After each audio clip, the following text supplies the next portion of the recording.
Aksi tak terpuji dilakukan oleh pengendara mobil bernopol BG1399RJ terhadap dua wanita pengendara motor.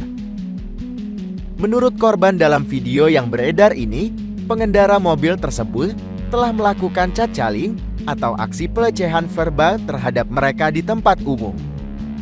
Bukan hanya sampai di situ, pengendara mobil ini juga sempat memepetkan kendaraannya hingga menyebabkan dua pengendara wanita hampir terjatuh. Tak terima dengan perlakuan tidak mengenakan yang dilakukan pengendara mobil itu, korban di dalam video memviralkan kejadian tersebut di sosial media.